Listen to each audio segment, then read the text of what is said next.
What's up, Max Ordinate Nation? Here we are. Jeph, what's going on, dog? Just my snack of the day is jalapeno chips. That'll be interesting soundbite on the what's that? Yeah. What I just can't take my eyes off of what do you have behind you there on your right side? Yeah, that would be the right side.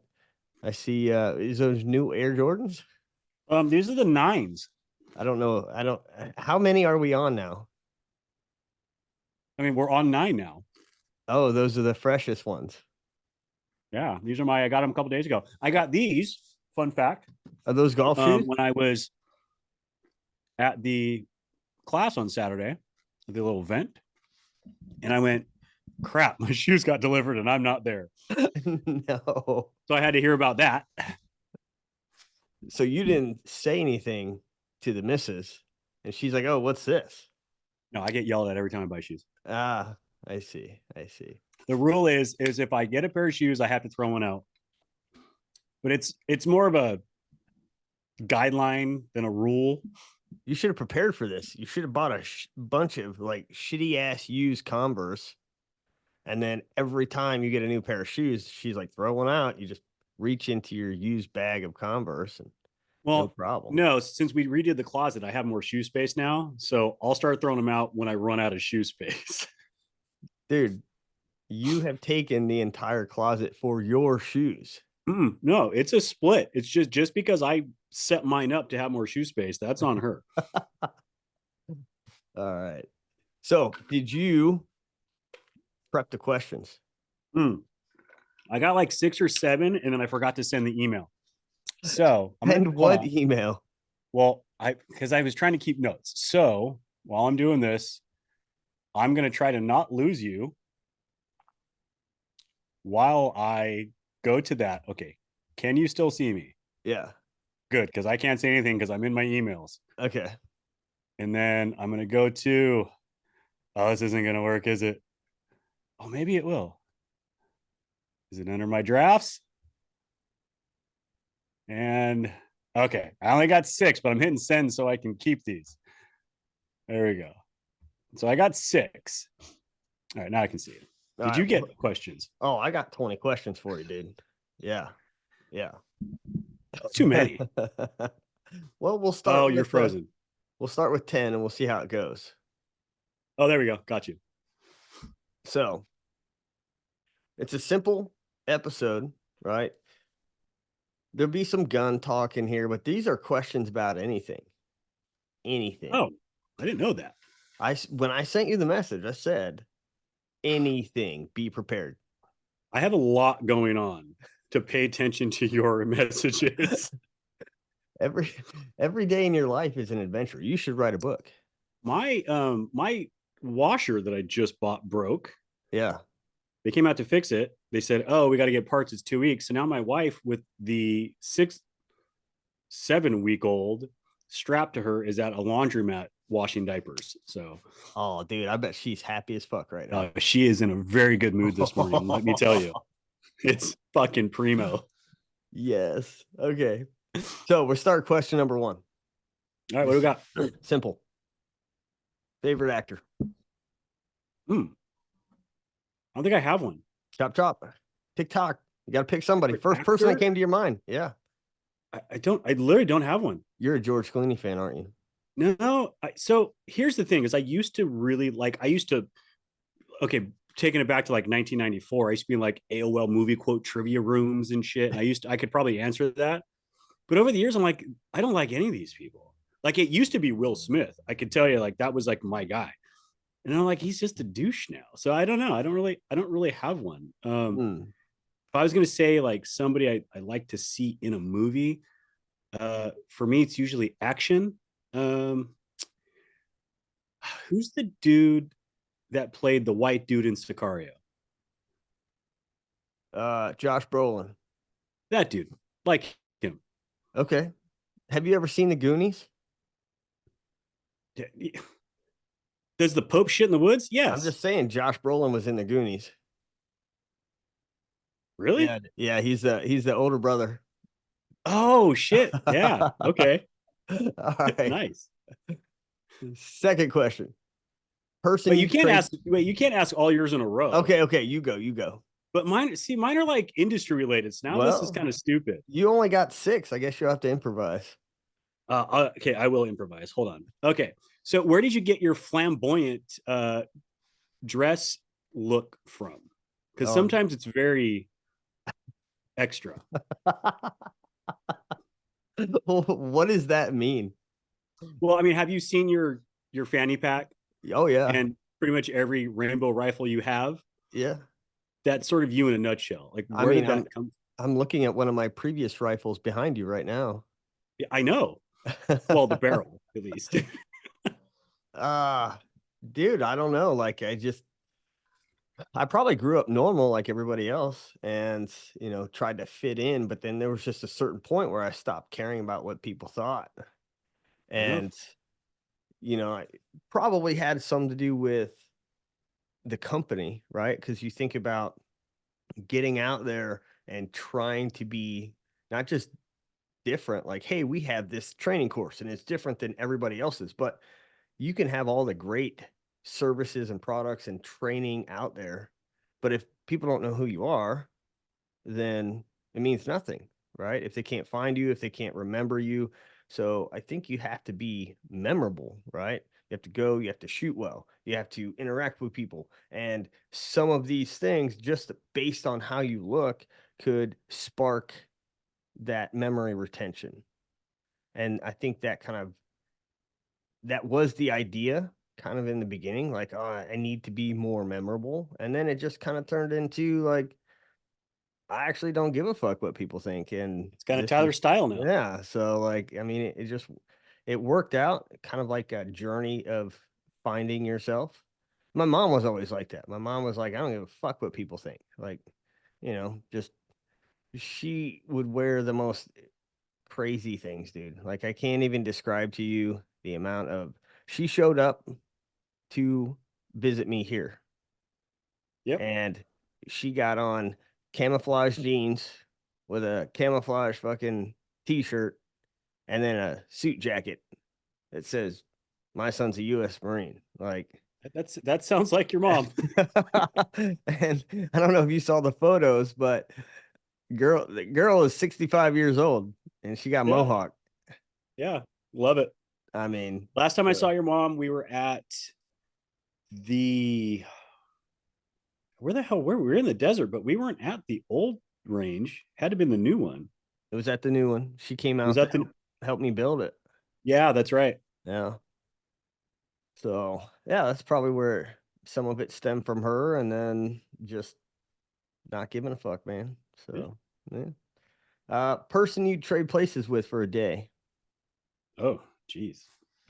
For just a day. Just one day. Just one day. Oh man, that's a tough one. There's probably a lot of people I would just trade places with. Um, this is gonna sound kind of stupid. Probably one of my kids.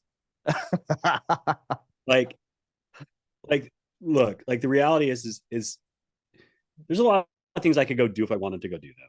Yeah. I'm not poor, I'm not destitute, I'm not rich. I'm just kind of whatever, right? But if I wanted to go do stuff, I could. There's people I could rub shoulders with, like. But if I could trade places with one person, it would be probably one of my kids to just like get fucking 30 years back For a and day. just literally like just for a day, just like Okay. enjoy being a kid for a day. If I mean, you switch places with one of your kids, so now you're in their role, right? You are them. Would they be I'd you? fix a lot of their shit quick. Would they be you? Oh God, I don't know. That wasn't part of the question. I'm curious where this goes, right? So if you trade places with them, right? Because it does say person you trade places with for a Okay, day. so you know what? I would take that. I would take that, and I think I would like to trade with each one of them for like half a day. Okay. To the trade with the twins for like half a day, So you get to and see from their perspective, but they get to see from yours. yeah, Interesting. and just like on a busy like on the day before payroll week, right? Like let them understand what that's like, and then we could both get a better idea of each other. But I think from a fun point, like from uh like not really life lesson type stuff, Yeah, yeah. I think just going back and just enjoying the life of a 15-year-old, just sitting on a block wall and chat with my friends. I mean, God, that's the fucking dream right there. Yeah. Okay. Like that's where we start. We work our whole life, and then just so we can get back to hang out with our friends not working. Yeah. Let's just skip the part in the middle and just go straight to retirement. That would be nice. All right, what you Yeah. got? Let me see. I would. The next question. I was unprepared for off-topic questions. So this was okay. This will be more specific, like a related question. When you left, and we'll get back to it, but when you left the Marine Corps, what's the first person, company, or thing you did for work? So when I left the Marine Corps, I had a mentor. His name was Steve, older guy. He was in the firearms industry, and I met him through the Marines. Like he had reached out to our platoon sergeant and said, "Hey, there's a instructor for San Bernardino who needs a little help. Do you have any Marines that would be interested in helping?" So I went out there and helped run this basic sniper course. And it was, I met Steve. He started gunsmithing all my barrels for me and shit like that. So when I got out, I was like, Steve, I think I want to start a training company. Like, I think I could do it better than everybody else. And he's like, okay. So he started helping me get like advertising. I was doing, you know, trying to learn more techie stuff that he didn't know, like how to build my own website. And like, I think the first name, before Max Ordinate was Max Ordinate, it was long range tactical. And I was kind of playing into the theme of like long range shooting. Tactical was the buzzword that I was Mm-hmm. like reading all this marketing stuff, and it was like use words that people will search. And I was like, oh shit.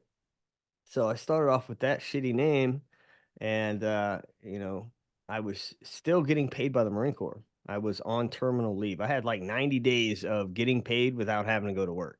Yeah. Okay. And during that 90 days, I had went down to Oceanside, and I had started my business, but I went down to Oceanside and I was chatting up with my dudes at Aries Armor, and they were like, "Hey, do you want to run your training company under us?" And I was like, that might not be a bad idea considering like I could use any help that I could get right now. They have an established name. So I ended up starting working for Aries Armor. Okay. And I worked there for 6 months. Aries Armor Training Group. We traveled around. We did competitions. We did training. It was me and my buddy Ryan. And yeah, and then there was a certain point where it was like, we need to break away from Aries Armor. We need to distinguish ourselves from the nylon company. And so we broke off and we started Max Ordinate, and basically took what I had developed for long range tactical and turned it into Max Ordinate. So Aries So Armor when was you the left the first Marine company. Corps, within 6 months, you were just back to working for yourself for Max Ordinate. Yeah. All right. It's Yeah. not bad. So I picked So up you've little, never had a real job. no, not really. It's funny. That's what all my friends say. So, But that's how it uh, should be. I mean, there's something to be said about owning your own company, right? Because you know, if you're gonna make that week, it's on you, Mm-hmm. right? You ain't got nobody to blame, right? It's like a double-edged sword. One side, you have no one to answer to. Like Yeah. you are that guy. But then on the other side, you have no one to blame. Yeah. So, like you don't make enough money that week, like it's your fault, dude. Like you did that.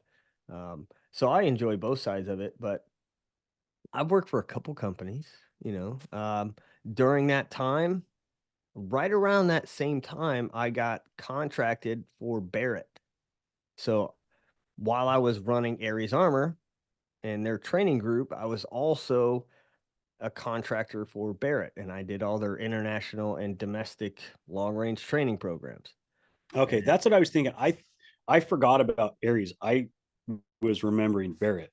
yeah, so I worked for That Barrett was around the for same time. yeah, for 2.5 years. I worked for Barrett, Okay. just doing their trainings like in New Mexico, Tennessee, um, Indonesia. We went to a few places around the world, so that was kind of a real job. Not really. I mean, you're a contractor, Yeah. so I work for U.S. Optics, Falcor Defense, but those are all spread out. Those are Yeah. opportunities that I saw. I was like, it wouldn't be a bad idea to work for U.S. Optics and learn Mm-hmm. more about scopes or do this. Like I kind of looked at all those as opportunities and not like I need to go do these. So Aries Armor, first company. All right, guilty pleasure.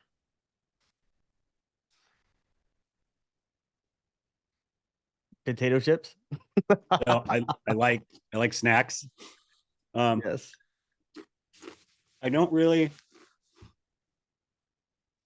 so I don't drink a whole lot.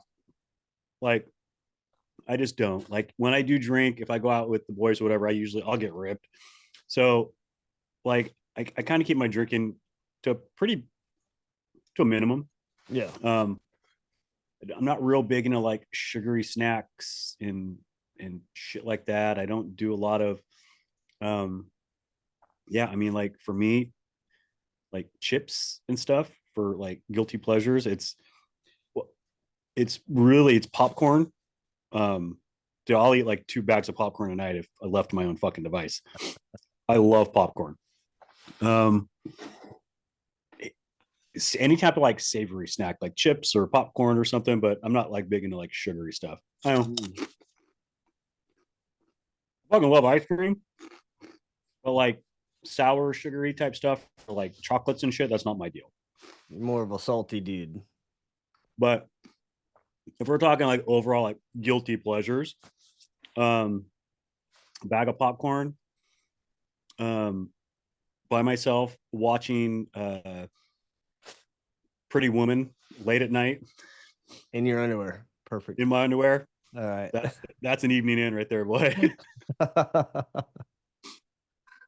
But I do enjoy an expensive glass of red wine. Like I'm Mm. not a wine snob, but I just can't drink shitty wine. I get heartburn real bad. So my taste is sort of whatever. So yeah, Okay. wine, some popcorn snacks, a rom com, all the above.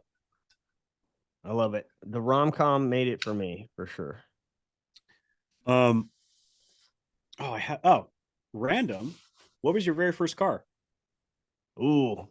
The very first car. So my foster dad bought me a 1988 Ford EXP. Are you familiar with it?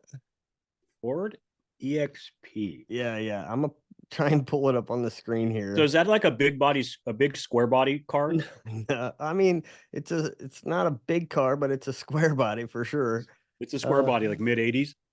so picture like a can you imagine the Ford Mustang from that era? Well, yeah. Okay. So if you can imagine a Ford Mustang from that time frame, that's what a Ford EXP looks like. Um, it's just not a Mustang. It looks It's like a like a Mustang too. it looks like a Mustang. It's just not a Mustang, if that makes any sense whatsoever. No, so I mean the Mustang 2 was basically a Pinto of that era. That's like that crossover Mustang Pinto EXP. I think I'm thinking of the same thing. Share your screen, find it. I'm yeah, I'm trying to share the screen. So give me a second here. But it was red and it was a stick shift. So I mean, did you learn on a stick shift? Yeah, I learned on a Hyundai. A Hyundai. Yeah. Well, no, I take that back. I did. I learned driving my buddy's cars when I was like 13, Okay. 14. Um, and they were all stick shifts. All right. So here's my 1988 Ford EXP. You ready? Oh, there you go. That's a Mustang too, right there. So Hell yeah.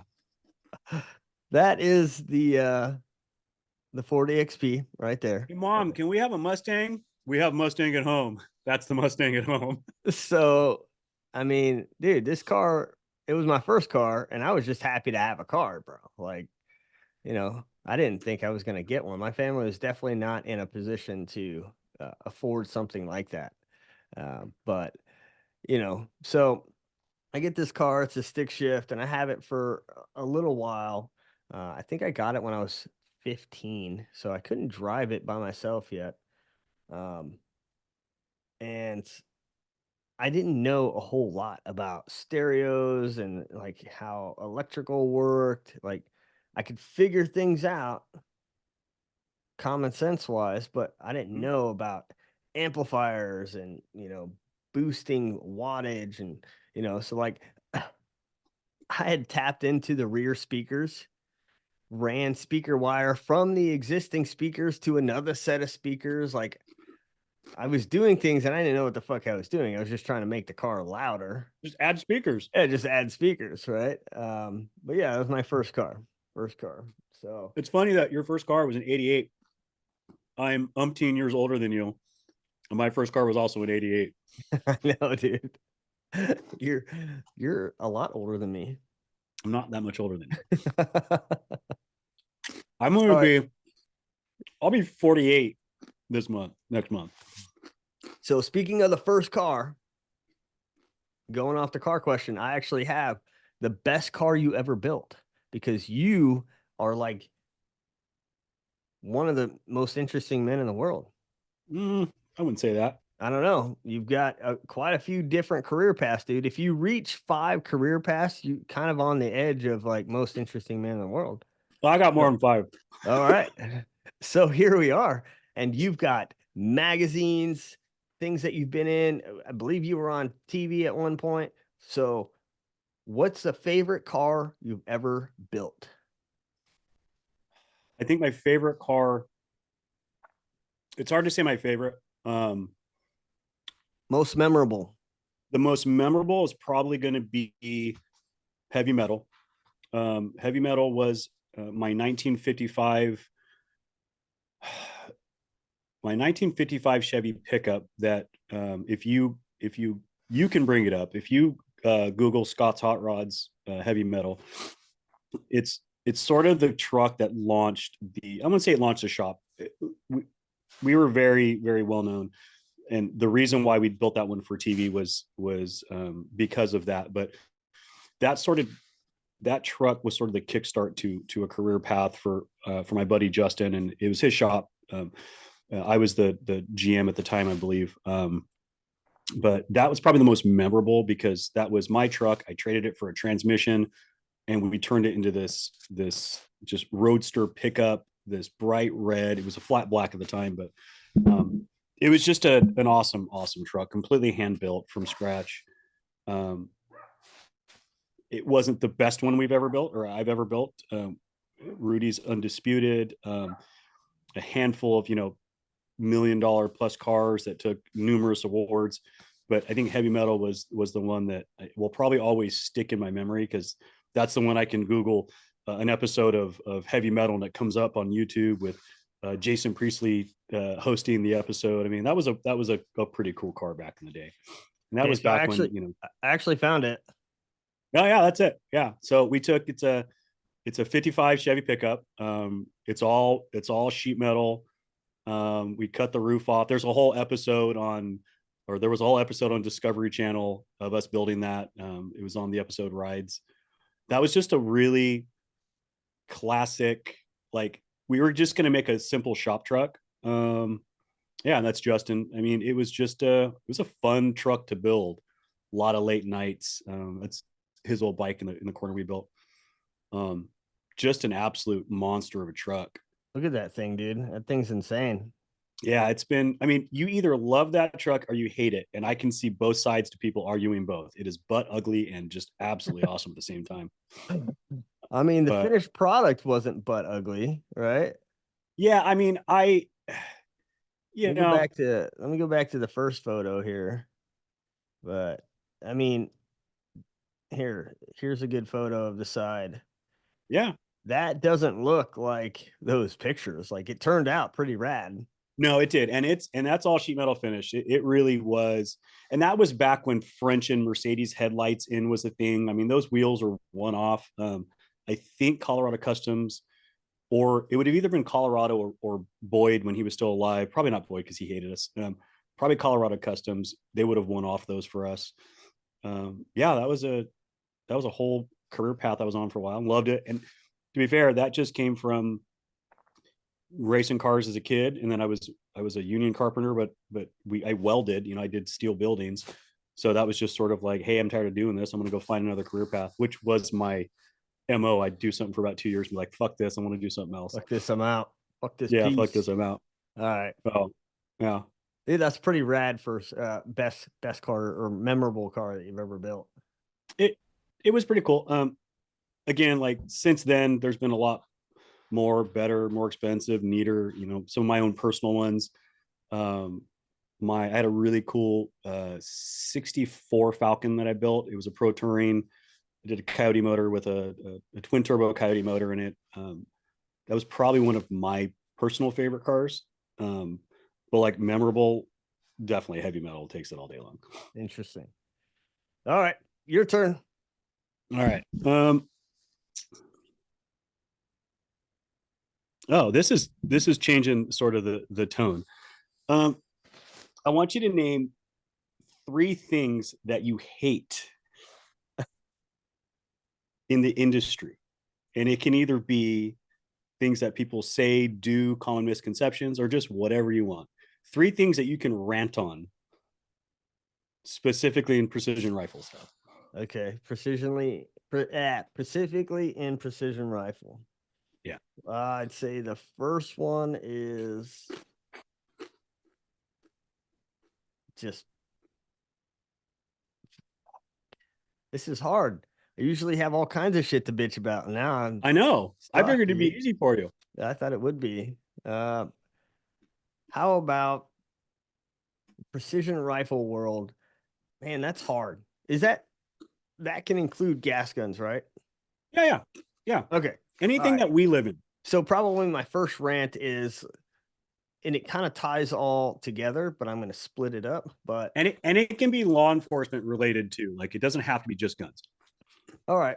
So in the precision rifle world, I fucking can't stand that somebody can get a machine or contract a machine or whatever, come out with an AR-15 and say, look how much better ours is. Are you fucking kidding me? You did nothing. You've done nothing. You took the drawings from somebody else, probably Stoner or Knights, and said, look, here's our rifle and it's got our name on it. Like, go fuck yourself. You've done nothing. Uh-huh. Okay. You've just added to the confusion of the industry. That's it. Like, it's annoying that innovation is dead Yeah. in And there most of is none. these people. Yeah. Um, and then when you sit there and you try to have a conversation with them, it's like, so, hey, with this being a precision gun and it's a 6.5 Creedmoor, and I'm guessing your intentions are to shoot it long range, right? Because why else would you make it 6.5 Creedmoor? And like, oh, yeah, yeah, okay. So, how do you like with the 22-inch barrel that you threw on this beast? Why did you go with a 16-inch gas port? I don't understand why you would put the gas port so far away from the muzzle. That's a lot of dwell time. And they're like, what's dwell time? I'm like, how the fuck you building ARs and you don't know what that is? Uh-huh. Like, there's just, it's become if you have money, you can build your own AR and then you can sell it to the masses and tell everybody that's awesome. Right. So I think some of that could be with bolt guns too. Like you're seeing a lot more bolt actions come out. And what are you doing differently? Like, Do Yeah, because something. I mean, we're seeing a lot of stuff come like from major manufacturers that are getting into the bolt gun market. Yeah. Whether it's Seekins or something like that, where these guys are coming in and innovating. But that's what are they doing that's different, Yeah. or what are they doing that's better? Not even different. Not even different. So I would say that's probably my first rant is that, and then the next one kind of ties into it, but on the marketing side, like, and I'm just saying this because we've had it happen to us and we've had people that we know, so the mile sticker that we have, we Mm-hmm. posted that up. And the other day I posted that up and I think Russ commented like, is that a vortex sticker? Is that a Because vortex sticker? because of the whole deal where and Vortex actually reached out to me, their marketing people, and they said, "Hey, what's what's going on? Are we not allowed to do a mile sticker?" And I was like, "You can do whatever sticker you want. It's kind of shitty that you would steal our sticker, like our design. You don't even realize like you use the same font and the scope that's on that silhouette rifle is a Schmidt and Bender. Bet you didn't know that." He's like, I'm gonna talk to our guys and see who made this. I'm like, all right, cool. So he comes back. He's like, it wasn't us. Somebody at an event. Do you know what event this was? I'm like, no. He's like, it could have been a dealer. It could have been somebody who sells our stuff, but we didn't make that sticker. And I'm like, Interesting. well, son of a bitch, right? So the plot Okay. thickens. Yeah. But then you also had what was it? Ballistic, where you could take a picture of your target and it'll tell you how big your group size is. Yeah. Not ballistic arc. Not ballistic arc, but you know what I'm talking about. Ballistic I do. I something. have it. Yeah. So his shit got straight up knocked off by Hornady. By Hornady. Yeah. Remember that? Mm-hmm. And so I think the rant here is one, people just straight up copying your shit. And then they have this assumption that they're just so big that fuck you, do whatever we want. Well, yeah. I mean, like, look at Tacoma HQ. That what was it? Night Force stole the fucking Alpha Terrac for them, or Yes. not the Alpha Terrac, but their flip up one. They came out with their own one and chopped the It's a price in half. blatant fucking ripoff. Yeah. But the industry was pissed off at them for that. That was Yeah. one instance where a company who was big did something and the masses were fucking up in arms about it, right? Yeah. So that's kind of the only way you get in trouble around here is, I mean, you could get a lawsuit, but it's not worth a lawsuit for a sticker. Yeah.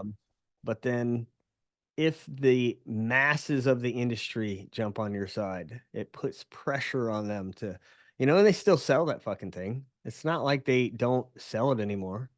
It's just they don't advertise it, right? They keep it on the low. Yeah. It So, just yeah, it's flying under the radar for sure. of course it is. So third rant. Mm,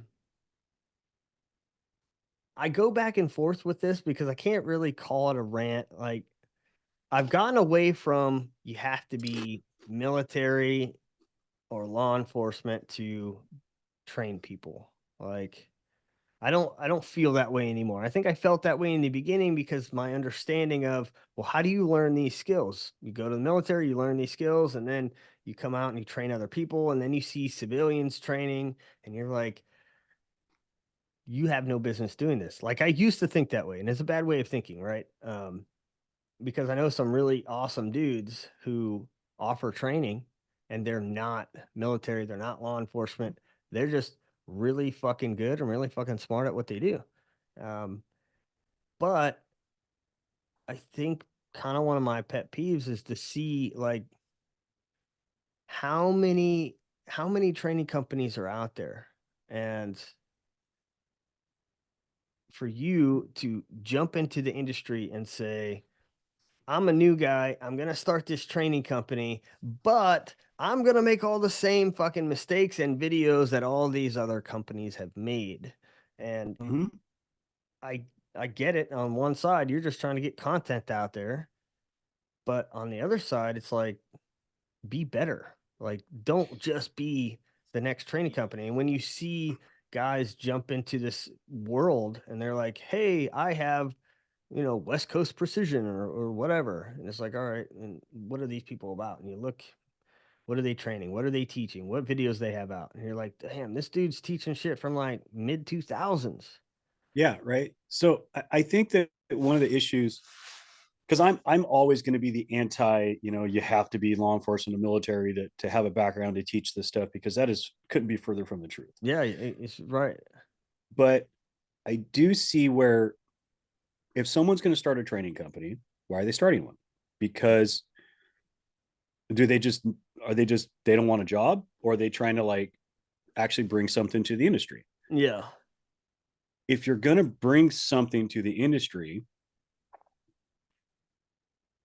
what is your background that you learned this in real time? And I think that's the struggle of, I'm fine with if you're a fucking Lucas from T-Rex and you just do this shit so much that you just nerd out on it, and like you actually, okay, you kind of actually know something. He Yeah. gets hate, he gets love on both ends. Yeah. But at least somebody who has zero background is bringing something that, at least to his training portions, he does know some stuff. And I'm not going to say good or bad about him. But then you end up with getting like military law enforcement guys that come out and they want to start their own training company. And I'm like, dude, you don't know dick. Just because you have a you can write, I was a cop for 10 years or I was in the military for 4, that doesn't mean shit to me. I think some of it could be ego driven, and then the other half could be I could get people to pay me to do this. Right. Yeah.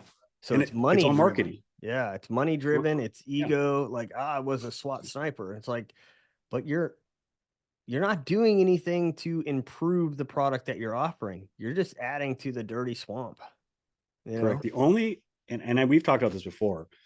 Um, Everything that I learned in my years as a law enforcement sniper, most of it's so old it's not even relevant anymore. I would say it's not good base, but um, I would never teach 99% of the stuff that I was training.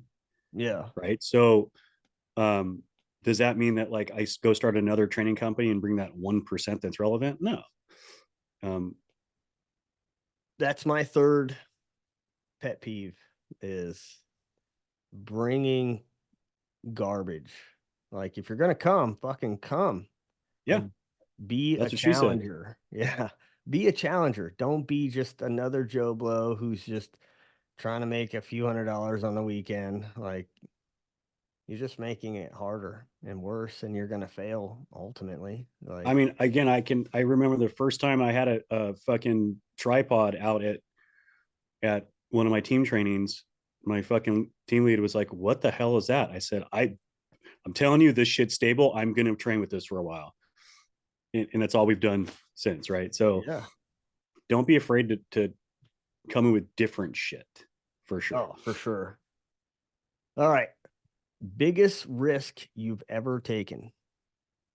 Mm. Um, Besides kids in a second marriage, I would think I sort of rage quit. So I'll give you the condensed version of me leaving the police department. I just fucking left, right? Um, Middle of a divorce, middle of IA. I was like, you know what? I'm fucking done with all this bullshit. Kind of rage quit. I was like, I'm done. Um, and here I am, and this is after years, right? And I'm sitting here thinking, shit, what the hell did I just do? And then so I went and got a job, worked security, ran security for some celebrities, and I was a security director. But again, I wanted to be on my own. Like I was like, this isn't the path for me. Um, and so I wanted to start my own business. And so for me, the biggest risk I took was stepping back, going, I don't have anything to fall back on. I mean, I could go back and work at the PD, but I don't have anything to fall back on. I'm going to take every dime that I have. I'm going to take a second mortgage out of my house, and I'm going to start my own business Yeah. with nothing to fall back on.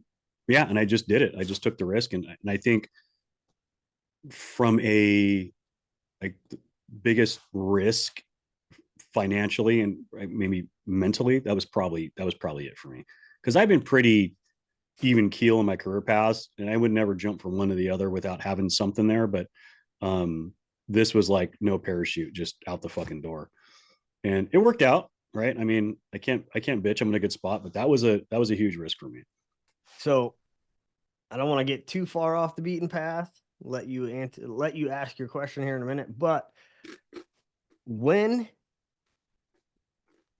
a business person, right, a person, an entrepreneur wants to start a company, right? Mm-hmm.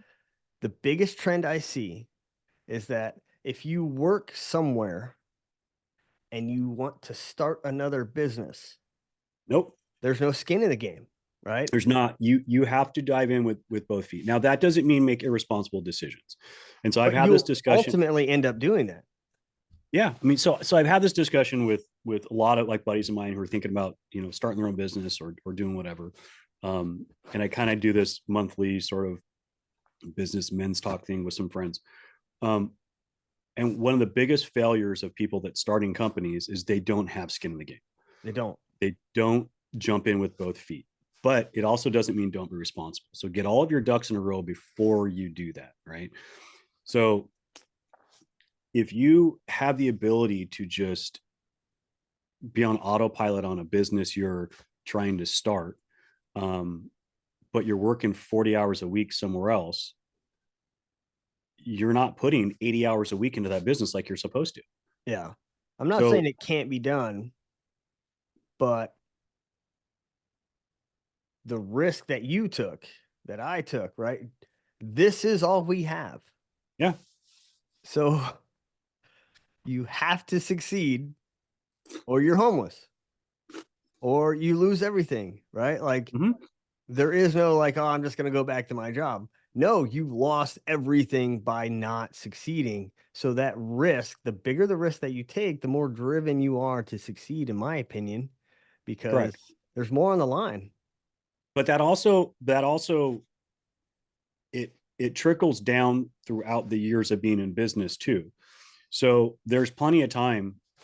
There's been many days where, you know, I'm trying to scrounge up payroll because I've got late pays or something's going on, and it's real easy for me to go, you know what, screw it, people just aren't getting paid this week, and we'll catch them up on Monday. Legally, I can do that or whatever, right?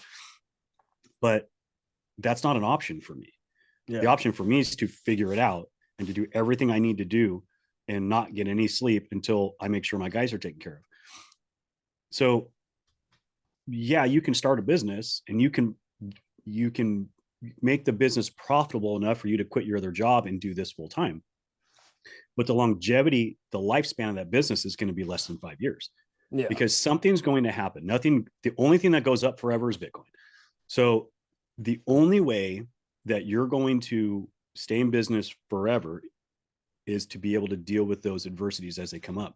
And if you just kind of sort of limped into the business and it just worked out, when that adversity comes and shows its face, you're just going to limp your way back out. Yeah. No, it's a good point, man.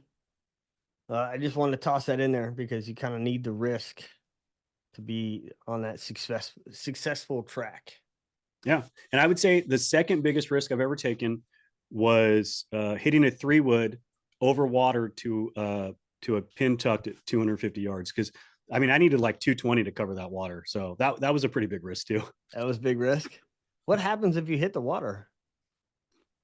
You take a drop. What, on the edge of the pond? Where it crossed. So if it was only 10 yards between me and the water, and I had to fly it over 100 yards of water, I take the drop on this side of the water closest to me where it first crossed. What if you're 2 yards away from the other side?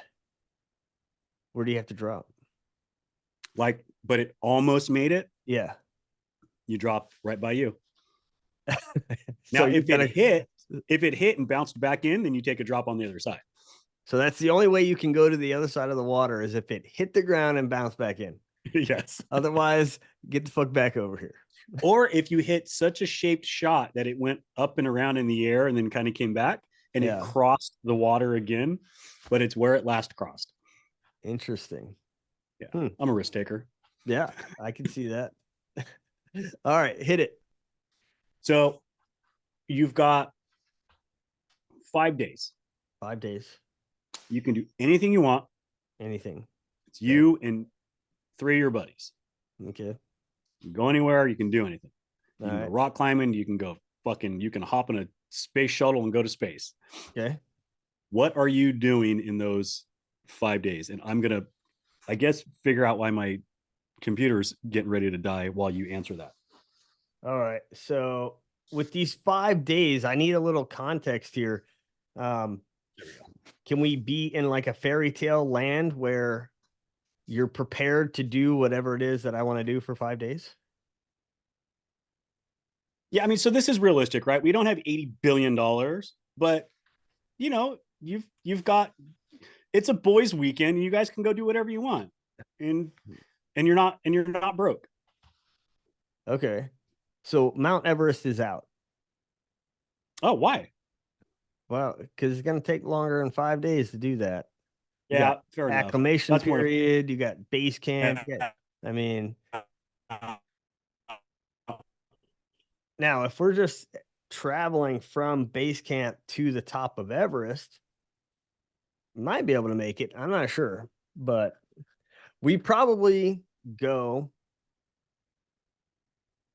some area, maybe Colorado, climb, fish, camp, like total away from all technology, just having a good time, drinking some beers. Like that's it. Like you can't be bothered by cell phones. There's no TV, there's no radios. It's just doing that basic shit, right? I would love for climbing to be involved in it. Like maybe it turns into some kind of like, hey, we're gonna start here and we're gonna go here. And throughout that, there's certain areas that we have to climb and pull all our gear up, and like it turns into an expedition, like a dude's expedition to not die. And so that's pretty doable. I mean, Eastern Sierras, Golden Trout Wilderness, probably 3 or 4 times I've made a 5-day turnaround backpack, hike in, hike out trip up there. It's a little climbing involved. There's lots of fishing. That's something we should think about when you get back. Dude, I'm all for it, right? Yeah. I'm definitely interested in the packing side of it, right? Not just the hanging out and doing cool shit, but all the cool shit that we want to do and go hang out. You have to carry all that shit in.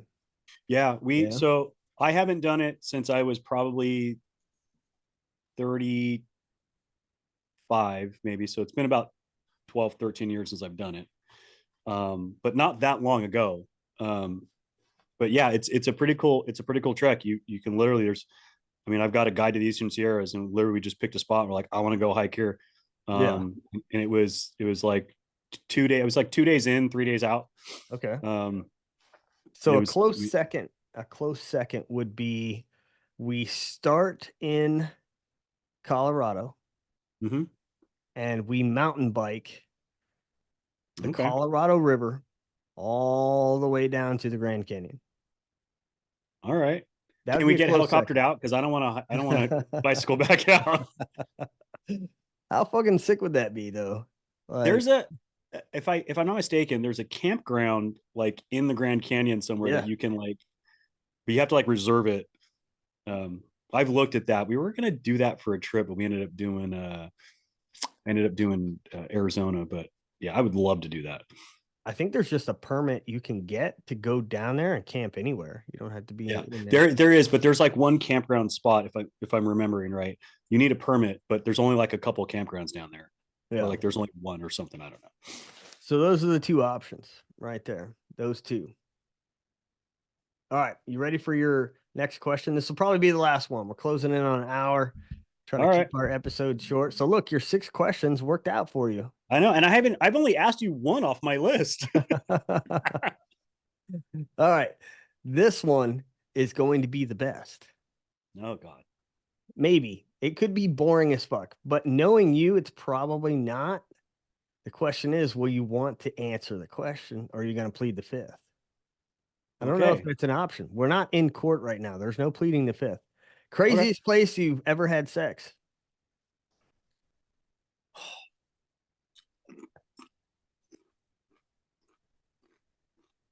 Uh-oh. Uh-oh.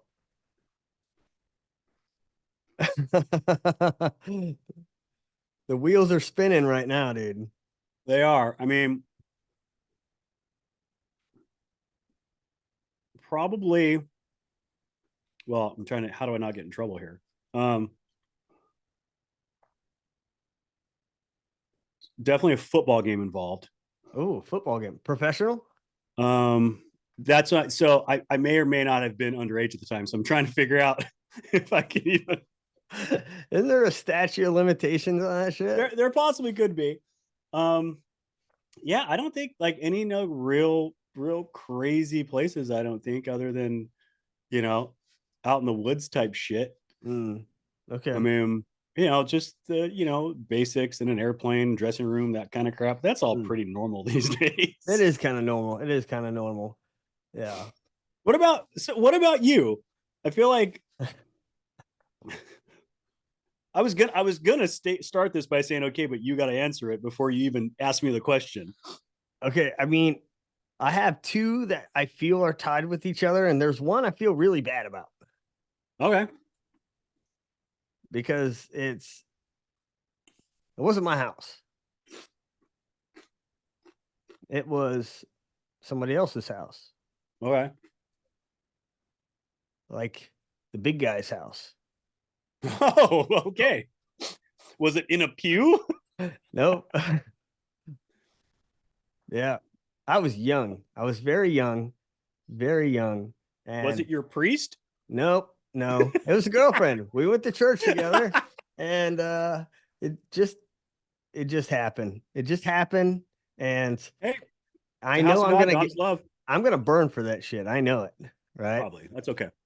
But also, and this was at the Chapel Hill Mall, right? But inside the mall, you had, like you got the big department stores that kind of around the ends. Mm-hmm. So, like at the time, you had Sears, and Sears had their camping section. They had their tents all up on display and shit like that. And it definitely happened in one of their tents on display. All right. I would say those are the two craziest places just because, well, one is really bad, Time but and two, place. yeah, but two was you could hear people walking past you and you're like, fuck, I hope they ain't trying to check this tent out, like, but both of those, dude, I was so young. Like, do you Yeah, think same. that shit happens in more crazier places when you're young because you don't have your own place to go back to? Yeah, you're just trying to figure it out. You're just trying to It's find a spot. logistics. We can do it right here. It'll work. I swear. Like, yeah, dude. Oh, that's fucking funny. All right. Fair enough. Fair enough. We're going to have to see here. I'm going to highlight these questions because we're not done. We're just done for No, now. we're gonna come back to him. Yeah, we got to come back to this. But I thought it'd be a cool change of pace, man, to, not talk about everything gun related and I just, know. And remember, this is supposed to be just us talking shit, and it sort of turned into us always talking about gun shit. So yeah, yeah. So I was watching a few YouTube videos. That's where the idea came from, these questions. And, that list I sent you, we've got probably what, 25 companies right now that we're trying to schedule a podcast with. yeah, I'm not going to have all of these crazy questions on here, nothing embarrassing for the company, but I do have a list of like 7 questions at the end of our podcast where, hey, what's this? Hey, what do you think about this? Like, answer this question, just to try and get a deeper understanding of who we're interviewing, like who yeah, they are. So I found it very interesting to hear some of the questions that celebrities are getting asked and you're like, damn, that's pretty. It's interesting to hear these answers. Like some of the other questions I had for you. Biggest risk you ever, or sorry, not that one. Favorite caliber, dream vacation, most trusted gas gun, best compliment you ever had, best job, favorite shoes, best hunt, biggest life lesson, one technology you'd struggle to live without, what never fails to make you motivated, worst advice you ever got, something you wish you were better at, who would you want to be stranded on a deserted island with, and then something we don't know about you. Those So, are all really good questions. dude, I watched a lot of YouTube videos to Yeah, we're gonna have to find come these back to those. questions, bro. So, all right, man. But we'll We're do gonna, another episode like this for sure. yeah. I do want to throw out to anybody that's still watching that PR1 May 18th is still open. I think I there's a believe few. Yeah, there's like 2 or 3 slots left for that one. 2 or 3 slots left, and I'll be out there day one. So come on out if you want to see my stupid mug. Yeah. Um, Awesome, man. Well, we're gonna end it here so people don't complain about us being on here for longer than an hour. they will. But it was good episode. So we'll jump back on this here in a few days, try to knock that out. I want to eventually talk about the Night Force spotting scope because we were I'm about to buy one just so I can have it on the show. I mean, we were talking about how fucking dumb it is, and then just other people started piling on. Like, this is the stupidest thing. Like, I know. all you did was remove the turrets. It's a scope. It's a rifle scope. Like, dude, it's a telescope, is all it is. I love it, but it was from us first. Yeah. That it's shitty. So, anyways, all right, brother. I appreciate you jumping on here, taking the time out. Enjoy the rest of your day. I'm gonna get out of here. Appreciate everybody listening. Thanks for all the followers. Thank you guys. Jeph, till next time, brother. See you. Peace.